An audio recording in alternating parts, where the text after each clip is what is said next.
Cet après-midi, deux hommes vont briser un tabou dans toute une histoire. Moi, je voulais pas en parler, c'était une honte.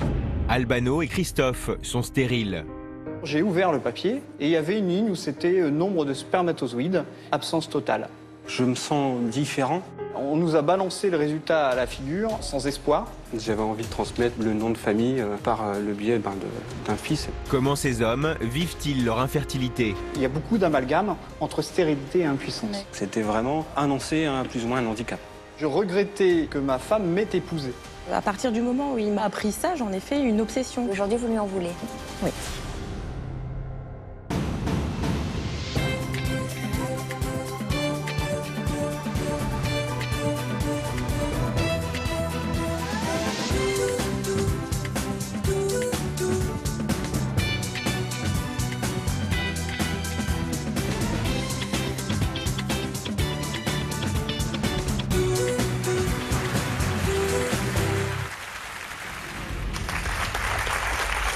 Bonjour à tous. À travers le monde, ce sont près de 8% des hommes qui rencontrent des difficultés pour donner la vie. Et c'est le cas de nos invités d'aujourd'hui. Bonjour Albano, merci d'être avec nous. Et surtout, merci d'être là, car c'est un sujet encore délicat à aborder pour beaucoup d'hommes. Vous, par exemple, vous avez mis du temps pour pouvoir parler sans retenue de votre stérilité. Déjà auprès de mon entourage, où effectivement il m'a fallu pas mal de temps pour déjà annoncer que j'étais plus ou moins stérile. Et puis après, il a fallu effectivement pas mal de temps pour en parler avec des gens autour de moi. Vous le savez depuis quand? Je le sais depuis maintenant,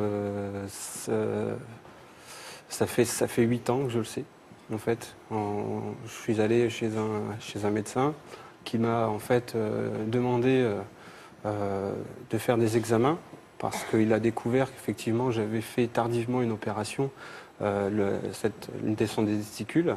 Donc il a fallu faire cet examen et de là... Pourquoi, quand on l'a fait tardivement, cette opération, ça peut engendrer des problèmes d'infertilité? Ce que je ne savais pas au début. Ouais, on demandera tout à l'heure au docteur Lejeune qui est avec nous.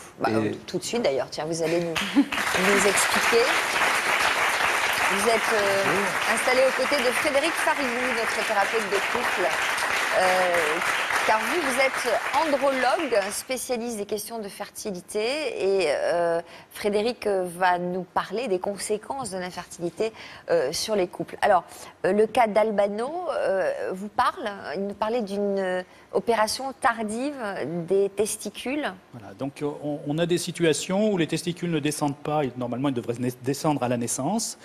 C'est déjà qu'ils fonctionnaient pas très bien de manière constitutionnelle. Et donc, heureusement qu'on a été les chercher, parce que plus ils restent dans le ventre, plus ils s'abîment. D'accord ? Donc il faut traiter les enfants pour descendre les testicules, pour qu'ils ne soient plus exposés à une chaleur trop importante. Et cette intervention, plus elle a lieu tôt, meilleur est le résultat, effectivement, sur le spermogramme plus tard. Ça arrive souvent, statistiquement? C'est effectivement une anomalie qui représente, parmi les hommes qui consultent, pour infertilité masculine, environ 10 à 15% des cas. Ouais. Voilà, qui engendre une infertilité. Et donc, ça engendre une infertilité avec baisse du spermogramme et peu de spermatozoïdes disponibles. Et souvent, ils ne sont pas très mobiles non plus. Pour cette situation, les traitements médicaux ne sont pas très efficaces et très vite, il faut s'orienter vers la fécondation in vitro avec micro-injection. Alors, vous êtes venu, Albano, accompagné de votre épouse, Bélicia, qui se trouve dans le public. On va lui demander de venir nous rejoindre.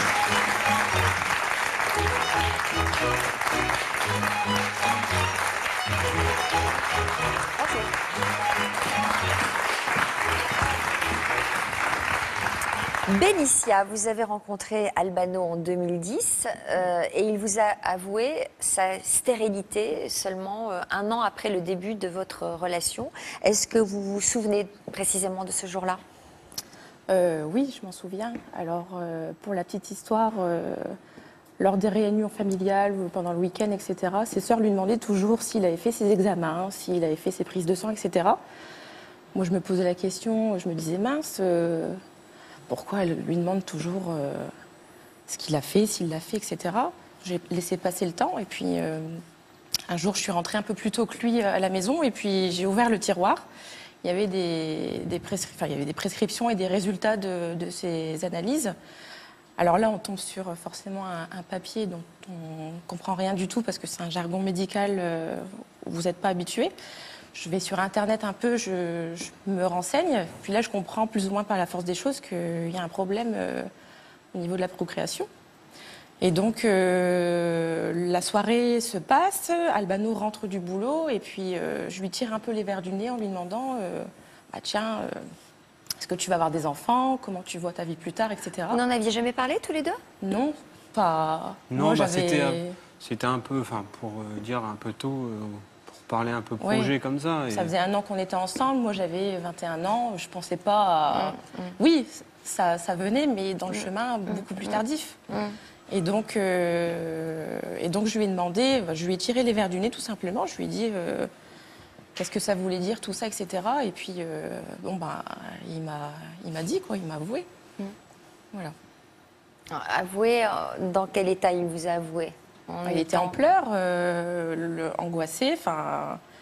Puis moi, c'était la première fois que je voyais un homme pleurer, donc je me dis, mince, qu'est-ce qui se passe? Je ne prenais pas conscience des choses à ce moment-là, donc bon... Vous l'avez avoué comme si c'était une faute? Vous étiez honteux? C'était pas ça, c'est-à-dire qu'en fait, je me suis senti, je me sens différent par rapport à ça et que je me disais, voilà, si je trouve quelqu'un un jour qui veuille, pas dire de moi, mais qui va vraiment tomber amoureux de moi et qui va dire, voilà, aujourd'hui, j'ai envie d'avoir un enfant de toi, et lui dire, bah non, c'est pas possible, tu pourras pas. Et ce sera, si c'est le cas, très, très compliqué par des parcours et tout ça, quoi. Donc c'était vraiment, pour moi, annoncer plus ou moins un handicap. Mais vous n'en aviez pas parlé spontanément à votre compagne? Avant, non. Enfin, c'est-à-dire qu'on évitait, j'évitais, moi, le sujet des enfants. Voilà, c'était vraiment, on vivait au jour le jour, et j'avais pas envie vraiment de parler de projet, parce que bon, déjà, de naturel, je ne sais pas parler de projet, je vis au jour le jour et éventuellement du lendemain. Et voilà, j'évitais peut-être le sujet, ou après, si même on en parlait, je disais oui, je hochais la tête, et sans plus. Vous lui en avez voulu de ne pas vous en avoir parlé avant? Non. Non, parce que je l'aurais su à un moment donné ou à l'autre. Donc, ce qui m'a... Moi, j'ai pris la nouvelle avec... je l'ai pris à bras le corps. Je me suis dit, c'est pas grave. J'ai fait un déni, entre guillemets. J'ai mis ça dans un coin de ma tête. Et puis, c'était pas le moment d'en parler. J'avais que 21 ans, donc c'était pas le moment. Maintenant, je lui en veux, oui. De quoi? Je lui en veux de cette situation. Lui en voulez de la situation, mais pas de vous en avoir parlé dès le début. Non. Ça, c'était naturel. Ça faisait qu'1 an qu'on était ensemble. À 21 ans, moi, j'étais encore étudiante. Je ne pensais pas à fonder une famille à 21 ans, pas du tout. Mais quand il vous l'a annoncé, vous n'avez pas envisagé de partir à cause de cela? Ah non, pas du tout. Lui a eu peur de ça. C'est pour ça qu'il a tardé à m'en parler. Mais j'ai pas eu peur. J'étais amoureuse. Je me suis dit, c'est pas grave. On a tout le temps d'y penser. On verra plus tard. Voilà. Et aujourd'hui, vous lui en voulez? Oui. Pourquoi vous êtes là aujourd'hui, tous les deux? Moi, vraiment dans ma présence, c'est déjà d'une part, je pense, pour faire plus ou moins une thérapie, de dire voilà, aujourd'hui on en parle sans tabou devant la France entière. Et je pense que voilà, peut-être pas d'autres gens oseraient le faire. Donc c'est super courageux. C'est d'une part de certain courage. C'est une manière aussi de peut-être mieux vivre avec ça. Oui. De l'intégrer complètement. Tout à fait, ouais. C'est de dire voilà, aujourd'hui, moi je vis ça et aujourd'hui vous pouvez me voir et ne me voyez pas différent parce que je suis comme ça. Et quand c'est vous qui le dites, c'est pas une petite affaire. Oui. Hein, j'ai l'impression. Ouais, bon, après, ma famille est au courant du côté de mon père, mais bon, après, c'est toujours un suivi derrière. Comment il a réagi, votre père?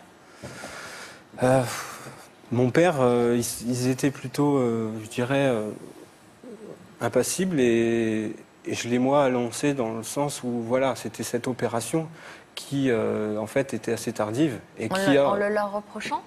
Oui, d'une certaine manière, oui. En fait, essayer de passer... trouver un coupable dans ce qui m'arrive, dire voilà, aujourd'hui, est-ce que c'est vous qui n'aurez peut-être pas pu le détecter. Ou après, je me suis dit, est-ce que c'est peut-être pas la médecine? Et donc voilà, je me suis dit, mais comment? Et surtout quand on l'apprend à cet âge, de dire, mais comment ça a pu arriver, quoi? C'est important, Frédéric, de trouver un coupable. Albano, il a essayé de le reprocher à son père. Bélicia, elle le reproche à Albano. Je ne sais pas si c'est important de trouver un coupable, mais en tous les cas, ça montre toutes les étapes par lesquelles on passe quand il y a une annonce de stérilité. Et il y a cette phase de colère, effectivement, où on peut en vouloir à la famille, on peut en vouloir à l'autre, on peut s'en vouloir aussi. Donc c'est toutes ces étapes qu'il faut traverser, puisqu'il y a un deuil à faire, le deuil d'une grossesse qui se passerait idéalement sans problème. Donc ça, c'est compliqué pour la personne qui vit cette stérilité, et pour le couple aussi, parce que derrière ces questions de fertilité se profile la possibilité ou pas de faire des enfants. Donc c'est vrai aussi que pour les hommes c'est compliqué, parce que c'est difficile d'assumer d'être à la source du problème de stérilité, parce que derrière les questions de fertilité, souvent inconsciemment, c'est ce qui est associé, c'est la puissance sexuelle, c'est la virilité, et souvent moi ce que j'entends dans mon cabinet, c'est un sentiment de honte premier, qui est très fréquemment exprimé, de se sentir diminué, handicapé, pas correct. Enfin, c'est une blessure narcissique qu'il faut effectivement dépasser, digérer pour entamer un autre parcours qui est celui de la procréation médicalement assistée.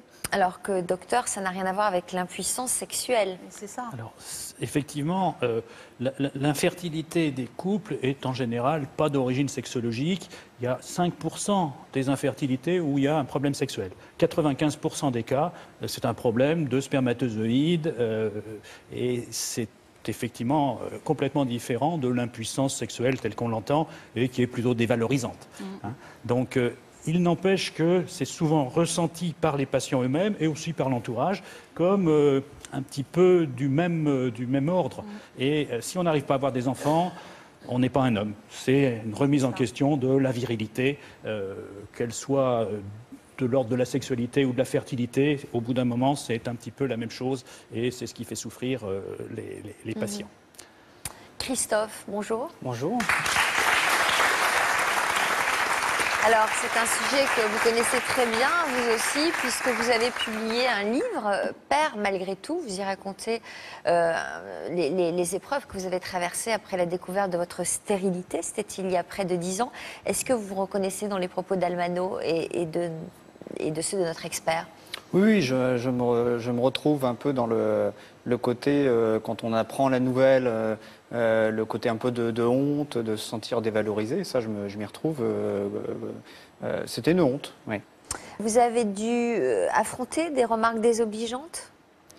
Alors, au début, pas trop, puisque comme j'en parlais pas, c'est clair. Mais j'ai une anecdote comme ça d'une personne qui a su, je ne sais pas comment, mais en tout cas, je ne lui avais pas parlé et je n'avais pas trop envie d'en parler avec lui. Et cette personne m'avait dit quelque chose et j'ai mis plusieurs jours à comprendre de quoi il me parlait. Parce qu'il m'avait dit, tu sais, il ne faut pas avoir honte. Alors déjà, je me dis de quoi il parle. Il ne faut pas avoir honte parce que maintenant, il y a des petites pilules pour ça. Et donc, j'ai cherché à comprendre. Donc, comme je n'avais pas trop envie d'en parler, j'avais laissé passer. Des petites pilules bleues. Et voilà. Et donc, je me suis dit, ça y est, j'ai compris. En fait, il parlait de Viagra.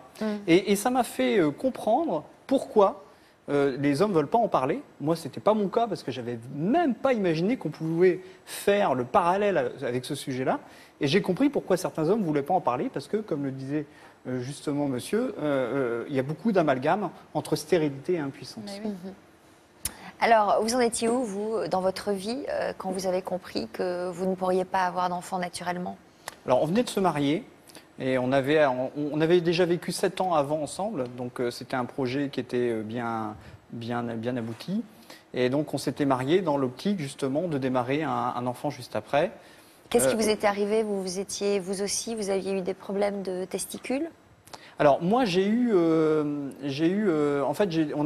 découvert après avoir découvert l'information, on a découvert que ma mère avait été traitée au Distilbène pendant la grossesse. Ah, donc ça affecte aussi les hommes alors?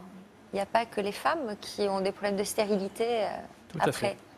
Le Distilbène est un modèle des perturbateurs endocriniens dont on parle beaucoup et qui sont accusés de faire baisser la fertilité des hommes. Et donc là, administrer à la femme comme on le faisait à une époque pour justement éviter les fausses couches, eh bien, ils ont des conséquences sur le développement de l'appareil génital, aussi bien chez la femme que chez l'homme. Et donc, on a des altérations de la fertilité dues au distilbène qui perturbent le développement des testicules et des voies séminales. Aujourd'hui, les femmes n'en prennent plus de Alors, ça c'est distilbène. terminé. On s'est rendu compte maintenant de l'effet néfaste de ce médicament. Ce qui se passe maintenant, c'est un petit peu les perturbateurs endocriniens qui sont d'autres molécules, qui sont dans l'environnement et qui peuvent atteindre aussi les fœtus pendant le développement de leurs testicules et qui pourraient bien, par ce biais, être responsables de l'infertilité Qui est de des plus hommes. en plus fréquente Qui est chez de plus les en plus hommes. fréquente. Depuis une cinquantaine d'années, on s'est rendu compte que les spermogrammes étaient de moins en moins bons dans la population générale. Ça s'est passé comment? Vous l'avez appris à quel moment que vous aviez ce genre de problème? Alors déjà, on s'est mariés. Pendant 1 an et demi, on a essayé d'avoir des enfants. Ça venait pas. Au début, on s'inquiétait pas trop. Après, on commençait à se poser des questions. Et on s'était donné une barrière à partir de laquelle on allait consulter un médecin. Donc, on a commencé par consulter un médecin.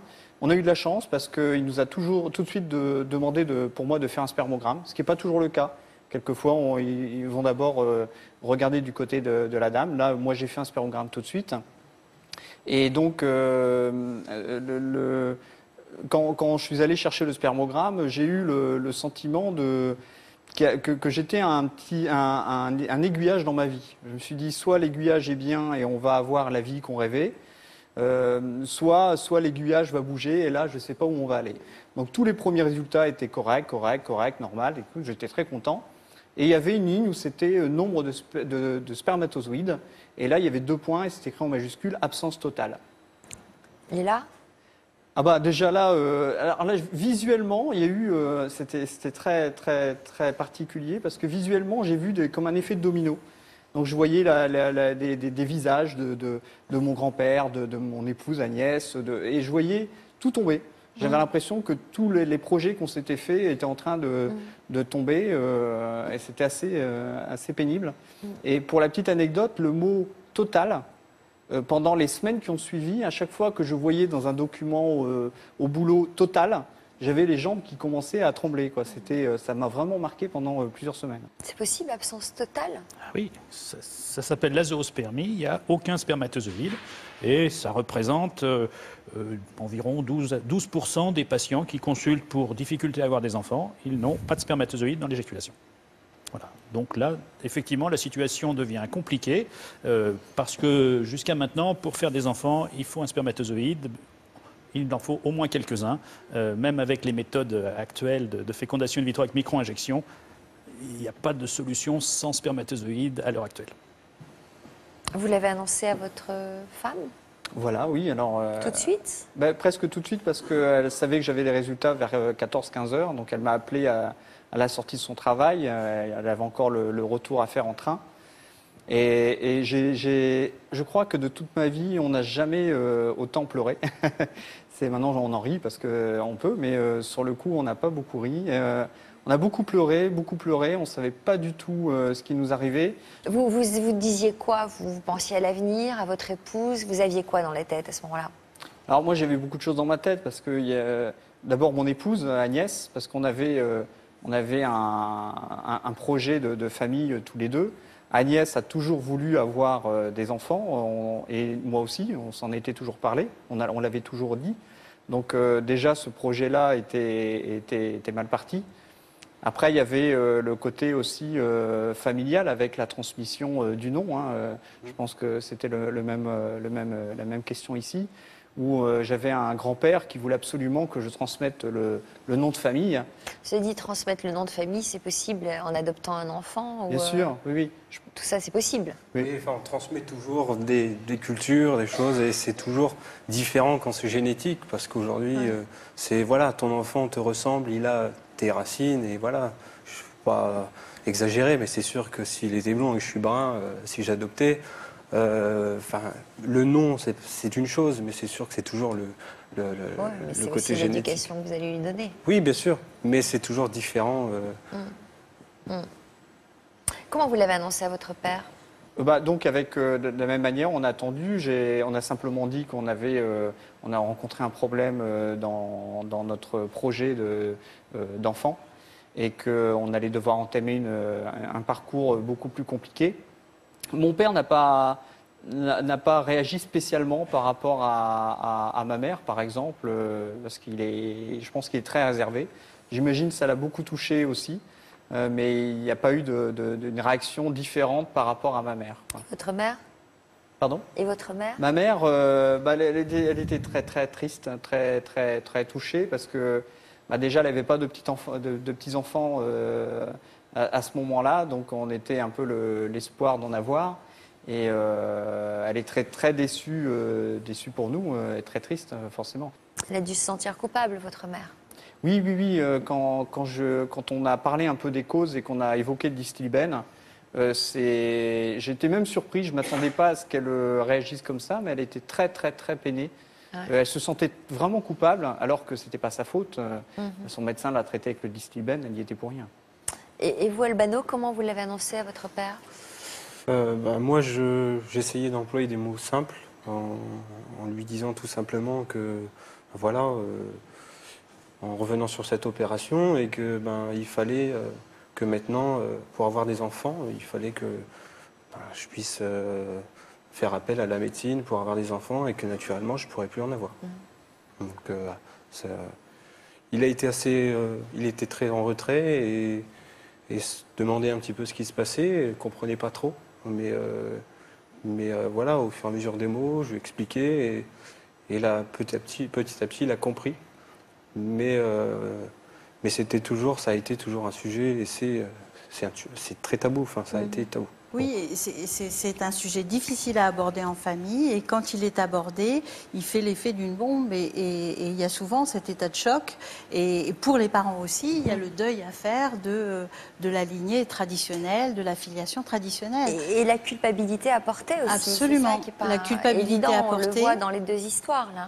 La culpabilité des parents, oui, qui n'ont peut-être pas fait le nécessaire, ou même si votre mère n'était absolument pas responsable de ça, elle ne peut s'empêcher de se sentir coupable de ce qui vous arrive.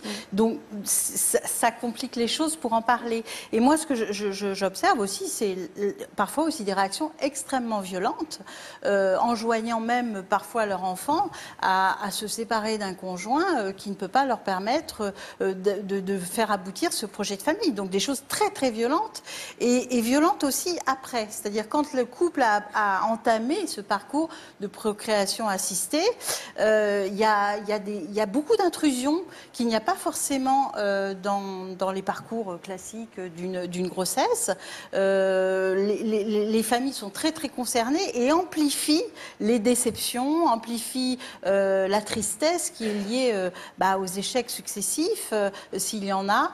Et c'est vrai que ça fait caisse de résonance. Et à un moment donné, moi j'enjoins les couples de se recentrer sur leur couple, sur leur parcours par rapport à une grossesse éventuelle, pour ne pas se laisser envahir par le vécu et les émotions de l'entourage. Alors, il est temps de marquer une courte pause. En attendant, vous pouvez en profiter pour réagir à l'histoire de nos invités sur notre page Facebook ou sur Twitter avec le hashtag Toute une histoire. À tout de suite.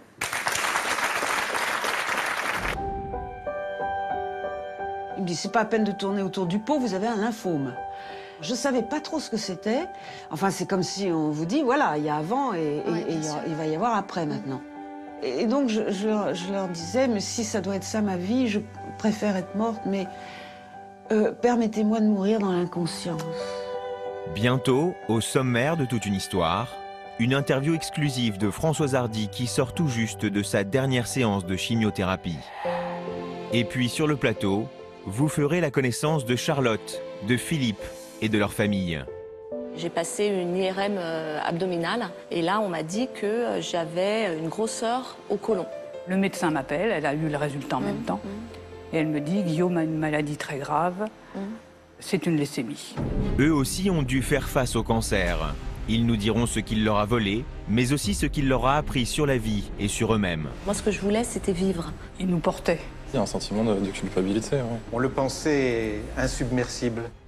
Le cancer, d'une certaine façon, c'est comme une rencontre avec soi-même, en fait. Pour moi, j'étais parti du principe, effectivement, que chaque seconde de rire que je pouvais lui amener allait le maintenir en vie quelques instants de plus.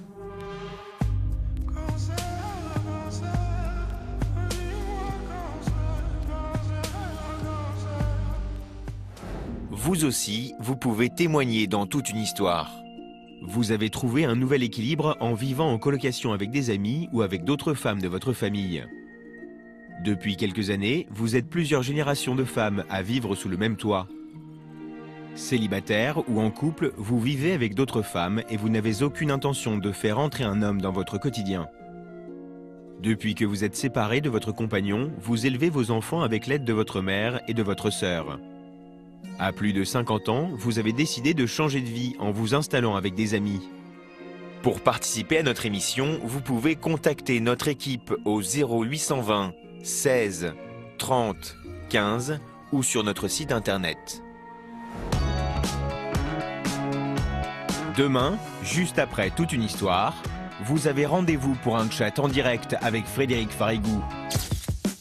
La maladie, ça rend vulnérable. C'est aussi des deuils à faire par rapport à l'image de soi. Notre psychothérapeute répondra à toutes vos questions. Alors connectez-vous dès 15h30 sur le site de France 2, rubrique Toute une histoire. Bienvenue si vous nous rejoignez sur le plateau de Toute une histoire. Cet après-midi, nos invités sont majoritairement des hommes et ils nous racontent comment ils font face à leur stérilité. Albano, depuis que vous avez annoncé votre stérilité à Benicia, vous vous battez tous les deux pour avoir un enfant en ayant recours à la procréation médicalement assistée. Tout a commencé en 2012. Quel triste événement s'est produit à peine 6 mois après le début de vos démarches de PMA? J'ai mon père qui a eu un cancer, c'était l'été de cette année, en mois d'août. Et il est, je dirais, vite parti au mois d'octobre. Donc, oui, ça allait très vite. Donc voilà, tout s'était effectivement enchaîné. Et on avait mis un peu, effectivement, de ça de côté. Donc on n'y pensait plus. C'est vrai que c'était un peu... Vous n'y pensiez plus au projet d'enfant? Non, ben, c'était vraiment... dès lors où mon père a eu cette maladie, j'ai vraiment... tous les jours, ben, voilà, j'ai profité de mon père et je me suis dit, voilà, je profite de mon père aujourd'hui et puis on verra demain. Donc il y a ce regret aussi que votre père n'ait pas vu oui, il y a toujours descendance. Oui, il y a toujours eu ça, effectivement, où... même au dernier souffle, j'aurais aimé lui dire, voilà, regarde encore ton petit-fils ou ta petite-fille. Le lendemain du décès de votre père, qu'est-ce qui s'est passé? Alors, peut-être un signe, je ne sais pas, de lui ou pas. Le lendemain, je me souviens encore, on allait aux pompes funèbres, et là, un coup de téléphone de l'hôpital me disant... voilà, bonne nouvelle. Alors je me dis, j'étais au téléphone, je dis bonne nouvelle. Je dis voilà, avec ce qui m'est arrivé le jour d'avant. Il me dit bonne nouvelle, vous avez été accepté par la commission pour le parcours de la FIV. Et là, j'ai eu un retrait, je me suis dit ok, d'accord. Et ça a été très vite. Et de là, j'ai raccroché. Et là, tout de suite, je lui ai dit... je ne sais pas pourquoi, mais voilà, le lendemain, il y a eu ça. Peut-être un signe, je ne sais pas. Frédéric? On le voit souvent dans cette idée de transmission, de passage de témoins, de relais entre un aïeul et puis une naissance à venir. Ces signes donnent du sens, ça permet aussi de se soutenir pendant les épreuves. Et ce passage de la mort à la vie, il est un soutien psychologique aussi, de se dire qu'effectivement, il y a un relais qui se passe, un témoin qui se passe. Alors, donc, vous vous êtes tourné vers ce parcours de procréation médicalement assistée, de fécondation in vitro. Hervé, est-ce que vous pouvez nous rappeler de quoi il s'agit précisément? Alors, la fécondation in vitro va consister à prélever les ovocytes dans les ovaires de la femme, après un traitement de stimulation plus fort qu'habituellement pour avoir plusieurs ovocytes à la fois. Donc, il y a après la surveillance de la maturité des ovocytes, on va faire une ponction dans les ovaires sous anesthésie générale. On récupère les ovocytes et à ce moment-là, on va faire une micro-injection, puisqu'il s'agit ici de problèmes masculins. Il y a peu de spermatozoïdes, on attrape un spermatozoïde et on va féconder l'ovocyte nous-mêmes au laboratoire. Les embryons qui viennent d'être faits vont se développer pendant 2 jours. Après, ce qui est plus compliqué, c'est l'évolution après le transfert. Donc les embryons sont transférés, remis dans l'utérus de la femme, et en général, on en met 2 pour avoir plus de chances de grossesse. Et c'est là où c'est un petit peu difficile, parce que à la suite du transfert d'embryons, il n'y a que 30% de grossesses qui surviennent. Donc ça veut dire que dans leur cas, ce procédé permet d'avoir un enfant à eux, sur le plan génétique. Tout à fait. Donc c'est les spermatozoïdes et l'ovocyte qui sont fécondés au laboratoire, comme ça devrait se faire dans les trompes de la femme. Alors, quel résultat a donné la fécondation in vitro? Ça a été négatif. C'était difficile à vivre, oui. Douloureux, très fatigant. douloureux. Et alors le pire, c'est ce que vous nous disiez tout à l'heure, c'est que quelque part vous en voulez un petit peu à Albano, oui. Pour ne pas dire beaucoup. C'est méchant, hein, je le sais. Et mais... ça, justement, ça se vit comment dans le couple? Ça doit avoir des conséquences. On va prendre la vie de Frédéric, mais ça ne doit pas être évident à vivre. Non. Non, parce que c'est vrai pour la PMA, on entend toujours parler des gens qui sortent de ce parcours avec des enfants. On entend moins parler des gens qui n'en sortent pas avec des enfants. Bon, on n'a pas encore fini ce parcours. Je compte bien avoir un souvent, enfant. Nous, mais souvent, c'est vrai que c'est beaucoup d'échecs avant, voilà. Avant une réussite, avant un succès. Voilà. C'est souvent des parcours douloureux. Albano, lui, a dû remettre la faute sur ses parents. Moi, il fallait bien que j'en veuille à quelqu'un aussi. Et c'était facile que ce soit à lui. Alors, il n'y peut rien. Je l'aime de tout mon cœur, je pourrais mourir pour lui, mais il fallait que j'en veuille à quelqu'un, et il faut que j'en veuille à quelqu'un. Mais ça se traduit par une distance entre vous? Ça se traduit par une distance. Alors, il faut savoir que le parcours, vous ne maîtrisez pas tout. Votre corps, lui-même, vous ne le maîtrisez pas. C'est toujours le médecin qui vous dit qu'il faut venir à telle heure, tel jour. Vous avez des rapports sexuels qui sont programmés. Donc, il n'y a plus d'intimité, il n'y a plus de folie. Enfin, tout est... Moi, comme je dis, ma partie intime a totalement disparu. C'est un champ médical. Mais depuis, ça va mieux? Depuis, ça va mieux, oui, heureusement. Mais ça a mis le bazar dans notre couple, quoi. Vous avez trouvé un moyen d'inscrire la douleur sur votre corps?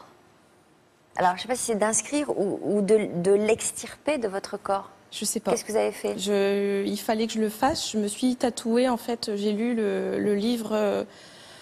j'ai lu un livre d'une dame qui est passée dans une émission qui m'a beaucoup touchée et qui a suivi, elle également, qui a fait un parcours PMA, mais qui est sortie de là sans enfant. Et qui disait, en fait, qui a dit une phrase qui m'a beaucoup marquée. Ma tête est pleine de souffrance. Mon cœur est rempli d'amour, mais mon ventre reste désespérément vide. Donc il fallait que je l'ancre en moi, il fallait que... Oui, je pense que c'est peut-être comme si j'acceptais la fatalité, il faut que je l'ancre en moi, voilà, c'est fait. Voilà. Qu'est-ce que vous en pensez, Frédéric? Je pense que c'est une manière effectivement de transcender cette souffrance, de l'inscrire, mais d'une manière qui soit belle. Parce que c'est vrai que ce qui est très compliqué dans ces parcours, c'est le côté intrusif, effectivement. La libido est malmenée. Et souvent, moi, ce que j'observe, c'est que les couples, c'est une épreuve du feu. C'est-à-dire que ça passe ou ça casse. Ça va resserrer les liens de couple qui sont déjà solides et ça va faire exploser les couples qui sont fragiles.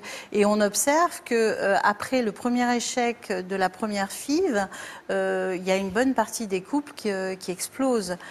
Parce que ce qui est le plus compliqué, en fait, c'est de vivre avec cette incertitude, de ne pas savoir si ça va marcher un jour. C'est très compliqué de vivre avec ça. Et souvent, pour les couples, c'est un parcours de frustration, d'attente, et avec parfois le ressentiment de la compagne, parce qu'effectivement, c'est elle qui vit dans son corps tout ce parcours et qui subit les traitements. Et même si au départ, souvent, souvent les femmes, même si elles ne sont pas responsables de la stérilité, sont très impliquées dans le parcours, il faut tenir le coup. Et effectivement, la prise de poids, les injections quotidiennes, c'est quand même très lourd. Alors ça va comment aujourd'hui? Ça vous a plutôt rapproché ou ça vous a plutôt éloigné? Ou les deux? Ça vous a éloigné puis rapproché? Non, Qu'est-ce c'est que vous rapproché. diriez? C'est rapproché. Monsieur m'a demandé en mariage, donc on s'est mariés cette année pour décider de franchir un cap supplémentaire. On se dit que bon, c'est pas, on est fort à deux, donc pourquoi on va pas y arriver? Je ne sais pas si ça vous a rapproché, mais vous m'avez l'air bien fermés tous les deux là, Non. dans vos positions. Non, ah bon, d'accord. Non, mais c'est vrai que, comme elle le disait, il y a eu beaucoup, et elle a beaucoup à chaque fois, de souffrance par des traitements, par des prises de sang, des choses comme ça. Et moi, de l'extérieur, impuissant, je ne sais pas quel mot dire, c'est pas facile. C'est vrai que c'est une double peine, quoi. À la fois de se sentir coupable de ne pas pouvoir être fertile. Lui, il vit sa peine et moi, je vis chacun avec l'autre. sa souffrance. Et c'est vrai qu'il faut beaucoup se parler, il faut beaucoup d'amour pour supporter cette épreuve-là. Et pour les couples aussi, le fait que vous soyez présents à toutes les visites, tout le parcours médical, justement pour sortir de ce côté hyper médicalisé de la PMA, c'est très important. Parce que ça veut dire que le couple garde la main sur ce qu'ils sont en train de faire. Et c'est important que vous soyez là aussi. Et puis l'idée du mariage aussi, c'est bien d'avoir d'autres projets aussi. Absolument. C'est vrai que ça devient tellement obsessionnel qu'à un moment, il faut lâcher prise parce que sinon, on ne s'en sort pas. C'est pas évident. Non. C'est pas évident. C'est vrai. Moi, à partir du moment où il m'a appris ça, j'en ai fait une obsession, comme vous dites. Je vis jour et nuit avec ça. J'ai toujours voulu des enfants, hein, mais dans le cheminement classique de la vie, on vous dit, c'est comme si vous allez voir un super gâteau dans la vitrine. Non, tu pourras jamais l'avoir. Vous voulez tout faire pour l'avoir, ce gâteau, en fait. Et c'est devenu une obsession. Donc, jour et nuit, je passais mes nuits à regarder ce qu'il ne faut pas faire, les choses sur Internet, le parcours de l'un et l'autre, à regarder les petits bébés quand vous allez faire vos courses dans le supermarché et avoir envie de voler ce petit bébé. À quel point ça... Oui. Et oui, alors après, on essaye de passer à autre chose. Donc le mariage nous a beaucoup occupés. Alors vous en êtes où là dans votre parcours pour avoir un enfant? Là, on a eu 3 échecs sur une ponction. Donc à chaque fois, on a eu une injection de deux ovocytes. Et là, on va donc engager la deuxième tentative. Vous êtes allé jusqu'à la réimplantation des ovocytes et ça a été un échec. Oui, donc on l'a fait 3 fois. 3 fois. Oui. Donc c'est lourd. Là, oui. Vous envisagez une autre manière d'avoir un enfant? Oui, vous après, envisagez quoi? On envisage, si c'est le cas, d'aller en Espagne pour faire un don de sperme et puis effectivement de trouver une autre solution et voir celle-ci, si elle fonctionne. Oui, parce que encore faut-il que ça vienne des spermatozoïdes. Là, on a la notion qu'effectivement, il y a une infertilité masculine. Pour le moment, médicalement, si vous voulez, votre dossier ne relève pas immédiatement du don de sperme. Vous avez fait une tentative, certes c'est lourd, mais elle n'était pas optimale puisqu'il y avait eu une hyperstimulation. Donc le gynécologue va changer la stimulation, la faire plus doucement, peut-être plus longue pour avoir des ovocytes plus mûrs. Et on peut espérer qu'une prochaine tentative sera couronnée de succès. Vous en êtes dans le parcours, pour moi, je ne parle pas de votre souffrance, mais pour moi, sur le plan médical, vous en êtes encore un peu au début. Vous avez fait une tentative avec 3 transferts, et cette tentative, la prochaine sera, je l'espère, meilleure. Voilà. Alors, le don de sperme est effectivement une solution pour les infertilités masculines pour lesquelles il n'y a pas de solution médicale intracouple. Alors, comment on décide ça? Soit quand il n'y a pas de spermatozoïdes et qu'on n'en trouve pas, y compris dans des biopsies testiculaires, donc on recourt au don de sperme, ou après des échecs multiples, effectivement, au bout de 4 tentatives, on arrive à se dire ces spermatozoïdes, même avec la micro-injection, ils ne permettent pas le développement des embryons. Donc, dans ces cas-là, on peut s'orienter vers le sperme de donneur. C'est vrai que c'est un cheminement. C'est un cheminement de couple. Il y a certains couples qui choisiront de faire une dizaine de filles, d'autres s'arrêteront à la seconde. Donc ça vous est absolument personnel. Et c'est important aussi de se dire, ce qui préexiste à la famille, c'est le couple. Donc, si c'est important de préserver ce couple, peut-être que le parcours, effectivement, de la procréation médicalement assistée, à un moment donné, atteint ses limites. Et que ça met tellement à mal à la fois le physique, le psychique et l'émotionnel qu'on décide d'arrêter. Et pourquoi pas se tourner après, moi ce que je vois avec certains couples et ceux sur quoi on travaille, sur une démarche d'adoption. Donc, voilà. Après, c'est chaque parcours de couple, c'est unique. L'adoption, pas vraiment. Pas pour un premier enfant. Non. Moi, je veux connaître ce que c'est d'avoir un bébé dans le ventre et de le sentir bouger pendant 9 mois. Même si ce n'est pas les gènes de votre mari? Moi, ça ne me dérange pas. Ça le dérange un peu plus, lui. C'est vraiment une solution de dernier recours. C'est vraiment un dernier recours. Oui, c'est pour ça, donc c'est ce que disait le docteur, une solution de dernier recours, mais vous n'avez peut-être pas suffisamment tenté. Ah, on va continuer à tenter, c'est oui, sûr. Oui, c'est sûr. Oui, je ne vais pas m'épuiser non plus. Non, mais on ira, 4, donc déjà là, avec une en 2 ans, enfin, pas dire que je prends de l'âge, mais c'est vrai que j'ai pas envie aujourd'hui de connaître un enfant et d'avoir un enfant trop tard, je dirais. Et j'ai envie, voilà, de connaître un peu le bonheur d'être père assez tôt pour, voilà, m'amuser avec. Alors, nous avons souhaité vous redonner un peu d'espoir et vous prouver que parfois, le temps et la persévérance finissent par payer. Nous avons donc tenu à vous présenter Olivia et Audrey. Regardons ensemble le reportage que nous leur avons consacré et puis on se retrouve juste après. À Grenay, dans le Pas-de-Calais. Tu regardes notre dossier? Oui.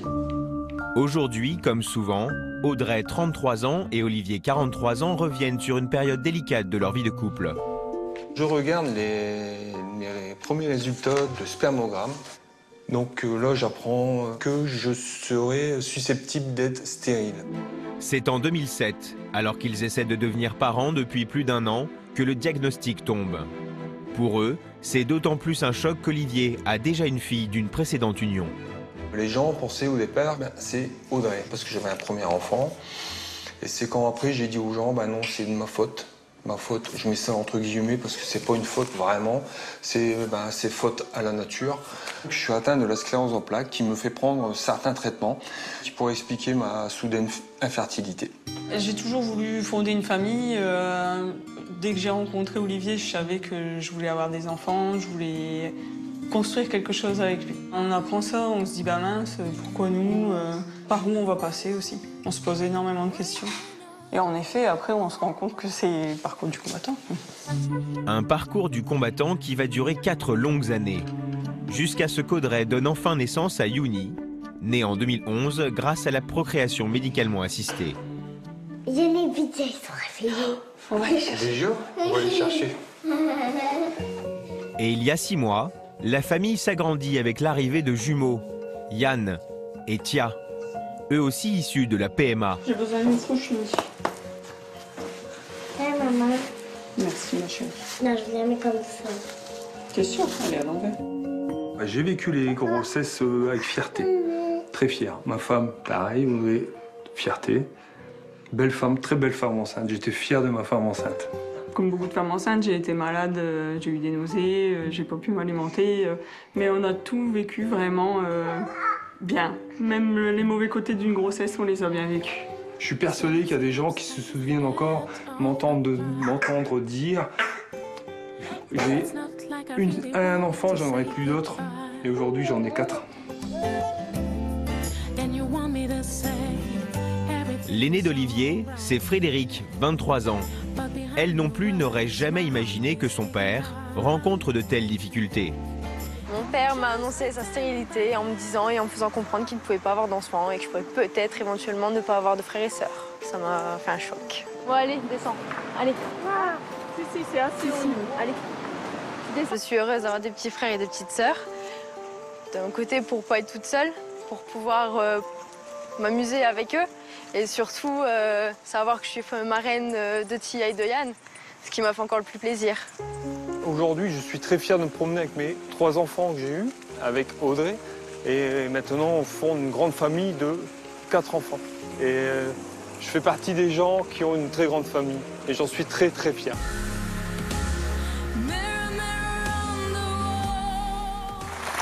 Olivier et Audrey, bonjour à tous les deux.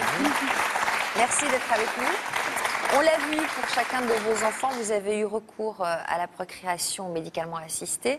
Combien de fois avez-vous dû avoir recours à la médecine pour avoir vos enfants? Alors, pour Yoni, on est passé par 4 inséminations artificielles et 2 fécondations in vitro ICSI. Et pour Yann et Tia, on a fait une première fécondation in vitro ici, où est-ce on a pu plonger des embryons derrière. Donc on a fait 4 transferts d'embryons qui se sont tous révélés négatifs et une seconde FIV-ICSI qui a été positive. Bon, alors vous avez entendu comme nous la souffrance de Bélicia et d'Albano. Qu'est-ce que vous leur diriez aujourd'hui? Qu'il faut persévérer, qu'il faut y croire, qu'il faut... Je sais que c'est difficile, je sais que moi-même j'en ai assez pleuré. Chaque résultat négatif, tout s'effondre sur vous, c'est certain. Mais la persévérance, le fait d'y croire, après c'est que du bonheur. Que du bonheur. Mais vous avez vécu, j'imagine, ce côté obsessionnel. Et j'imagine que vous allez conseiller à Bélicia de lâcher prise, comme on dit, c'est facile à dire. Alors, le côté obsessionnel, je me suis parfaitement reconnue dans le sens, il faut avoir des relations tel jour, pas tel jour. Les piqûres à telle heure, le côté médical, c'est atroce. Au niveau du couple, il faut être solide parce que sinon, on ne tient pas. Après, nous, les 2 grossesses que j'ai eues, après le transfert d'embryon, j'ai pris des vacances. Et je pense que le psychologique, le fait de relâcher la pression, de ne pas avoir de pression à côté non plus, parce que j'avais une activité professionnelle, ça fait qu'on lâche prise et ça permet d'être détendu. Et alors, est-ce que ça joue ou pas Certainement. Certainement. Sur le plan médical, Olivier a évoqué le tabagisme dans le reportage. Ça peut être à l'origine d'une infertilité? Voilà, l'infertilité est souvent multifactorielle. Le tabac est un facteur néfaste. Il y en a d'autres. Certains médicaments, vous avez évoqué peut-être des traitements qui peuvent avoir des effets néfastes. Là aussi, on essaie de faire la part des choses entre les médicaments, le tabac. Et puis, il y a des fois, sans qu'on s'en rende compte, la fertilité des hommes diminue plus rapidement qu'habituellement, avec une baisse de la fabrication des spermatozoïdes. Il peut y avoir la suite d'infections dont on ne se rend pas compte, des rétrécissements dans les voies séminales, les tuyaux qui mènent les spermatozoïdes à la sortie. Donc il y a assez souvent des infertilités qui s'aggravent au fil du temps. Les premiers enfants, on peut les avoir sans trop de difficultés, puis après, ça devient de plus en plus difficile et parfois impossible dans les dernières tentatives si on n'a pas recours à la médecine. Voilà. Alors Christophe, vous nous racontiez un peu plus tôt le choc que vous avez ressenti il y a 10 ans lorsqu'on vous a diagnostiqué une absence totale de spermatozoïdes. Alors vous ne pouvez même pas recourir à l'insémination artificielle avec vos spermatozoïdes. Vous avez décidé quoi avec votre épouse? Alors déjà, comme on était un peu perdu, qu'on ne savait pas du tout quoi faire, on a eu une idée brillante, c'est d'appeler, on a repensé à un cousin de ma femme, qui s'appelle Jean-Philippe, et qui avait fait son internat de biologie médicale dans un centre PMA. On s'en est souvenu comme ça ce soir-là, et on s'est dit, on va l'appeler. Et Jean-Philippe nous a remonté à la vie en nous expliquant tout ce qu'aurait dû nous dire un médecin. Et donc on a refait, donc il nous a guidés vers un centre PMA. On a commencé le circuit de PMA et on a recommencé par un spermogramme. Mais cette fois-ci, vraiment avec les moyens du centre de PMA. Et on a eu un deuxième résultat concernant ce spermogramme. Avec un peu d'espoir? Alors avec beaucoup d'espoir. Alors ce qu'il faut savoir, c'est que j'ai refusé qu'on m'envoie les résultats. J'ai dit, non, on va prendre le rendez-vous et quand je viendrai, il y aura l'enveloppe cachetée et le médecin regardera. D'accord. Donc j'en conclus quand même qu'il vaut mieux avoir plusieurs spermogrammes. Tout à fait. Il peut y avoir des variations. Une maladie transitoire peut dégrader le spermogramme. Et à la suite d'une grippe, par exemple, le spermogramme peut vraiment être très, très altéré, très mauvais, de manière momentanée, pendant quelques semaines, voire jusqu'à 3 mois. Voilà. Et puis, il y a la manière de faire aussi. Les spermogrammes ne sont pas faits exactement de la même manière dans tous les laboratoires. Il y a le spermogramme basique où on regarde une goutte de sperme, on regarde s'il y a des spermatozoïdes. Si on n'en voit pas, il faut absolument centrifuger tout le sperme pour regarder. Il peut y avoir quelques spermatozoïdes qui vont suffire pour faire une fécondation in vitro, alors qu'initialement, un premier examen rapide, on n'avait rien vu. C'est peut-être ce qui s'est passé pour vous. Donc, qu'est-ce qu'on vous a dit quand vous avez ouvert l'enveloppe en présence du médecin ou quand le médecin l'a ouverte devant vous? Le médecin l'a ouvert. Nous, on se tenait, Agnès et moi, on se tenait la main en se disant ça va être le tournant de notre vie. Et le médecin a dit « Oh, très bien, il y en a 15 000. Il en faut au moins un. Donc 15 000, c'est bon. Alors normalement, c'est plusieurs dizaines de millions, hein, si je ne me trompe pas. Et là, il y en avait 15 000, mais pour moi, c'était formidable, c'était la fête. Hein. Donc on s'était dit, bon ben voilà, on est sauvés. Mais en fait, c'est pas si simple que ça, parce qu'après, c'est seulement le début. Mais au moins, on savait qu'il y avait il y avait quelque chose à faire. Quoi. Donc vous vous êtes lancé dans la procréation médicalement assistée. Voilà. Combien de tentatives? Alors, pour la première fois, on a fait 3 ponctions, donc 3 tentatives. Chaque tentative, on a eu à chaque fois 5 embryons. Donc, on a pu faire à chaque fois 3 réimplantations. Et à la 3e ponction, on a eu un résultat positif. Voilà, donc 3e essai, ça a été positif. Entre-temps, on a eu un faux espoir, la deuxième tentative, où le résultat était positif et quelques jours après, ça s'est révélé négatif par une prise de sang. Donc on a été très déçus, mais la 3e fois, ça a marché. Comment vous résumeriez ce parcours de procréation médicalement assistée? En termes de vécu? De vécu, de vécu de couple, de vécu personnel. Alors, ça a été... Donc, il y a eu d'abord Stanislas. Stanislas, qu'on voit ici, adorable petit garçon de 6 ans. Et derrière, on a Clémence, 3 ans, aussi adorable. Voilà. Et donc, en fait, c'est un toboggan émotionnel. Nous, on a... J'aimais bien quand, tout à l'heure, vous en aviez parlé, mais nous, il y a le côté... On fêtait chaque bon résultat. On se payait un resto, on allait se promener pour fêter ça. Et on a une alternance entre des très bons moments où on est content d'avoir simplement un petit résultat positif à une analyse, et ce qui nous permet de tenir le coup après quand on a un moment un peu plus délicat à passer. Quoi. Alors, en plus, vous êtes resté combien de temps avec cette idée qu'il y avait une absence totale de spermatozoïdes? Parce que vous avez été confronté finalement au pire tout de suite. Oui. Ça a duré, je dirais, 1 mois ou 2. Donc j'imagine qu'après avoir touché le fond et avoir connu le pire, tous les petits espoirs sont défaits après. Ah, c'est ça. Voilà, vous avez résumé le sujet. Toute bonne nouvelle. Ouais. Pour nous, c'est un pas supplémentaire vers l'atteinte de l'objectif. Comment vous concevez votre rôle de père aujourd'hui? Est-ce que vous l'avez complètement réalisé, le fait que vous êtes papa aujourd'hui? Alors ça, c'est rigolo parce que je fais toujours rire ma femme.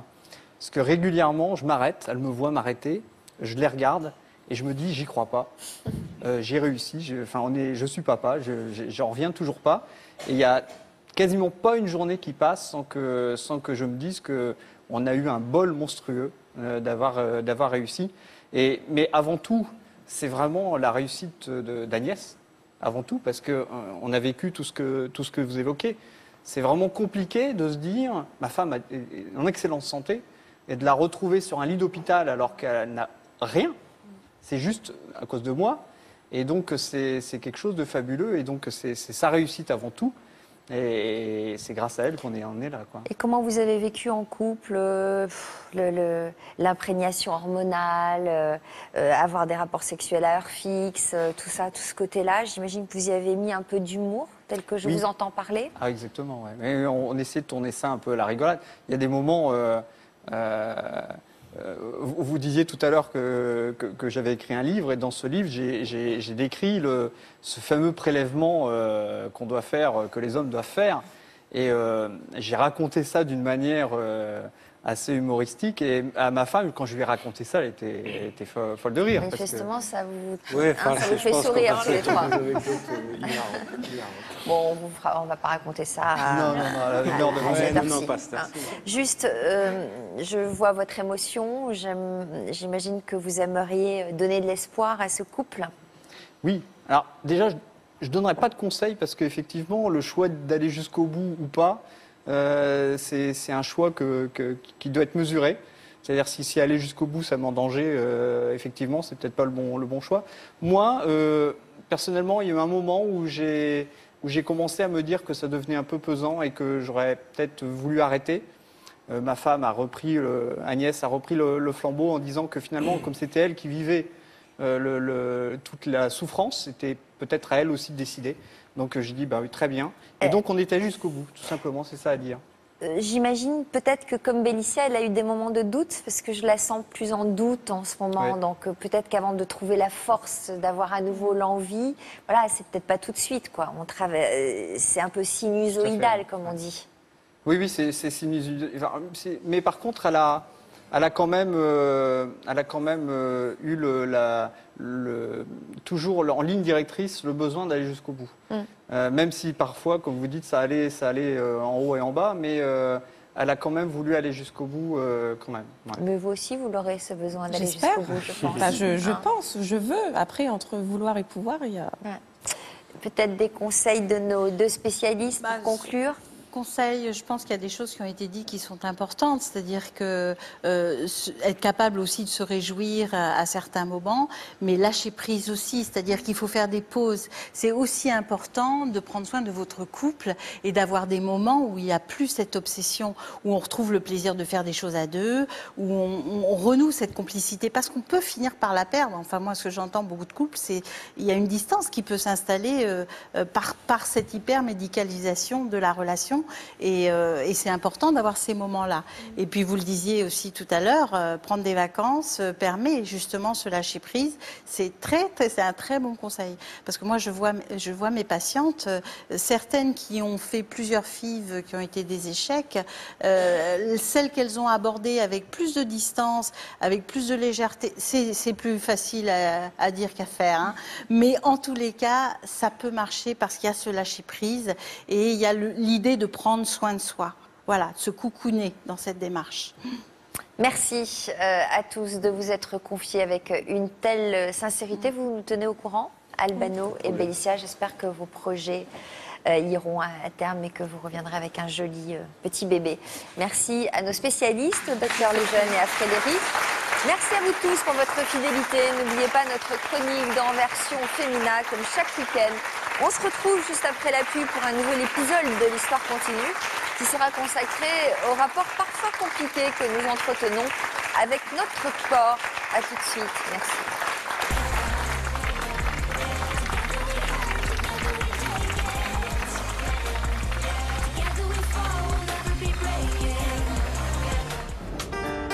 Au programme de l'Histoire continue aujourd'hui. Vous avez pesé combien ? 200, pas plus de 200 kilos. Nous allons poursuivre la discussion que nous avions commencée avec Pascal au printemps 2014. C'est le même homme ou pas ? Ah non, c'est pas le même homme, non, c'est une autre personne, ça, maintenant. Vous vous percevez encore comme quelqu'un d'obèse ? Oui, toujours. Toujours ? Oui. Renaud va lui présenter Pascal, l'une de nos téléspectatrices qui tenait à faire sa connaissance. Il faut accepter que vous soyez une autre personne, belle, et pas forcément que physiquement, effectivement. A tout de suite dans l'Histoire continue.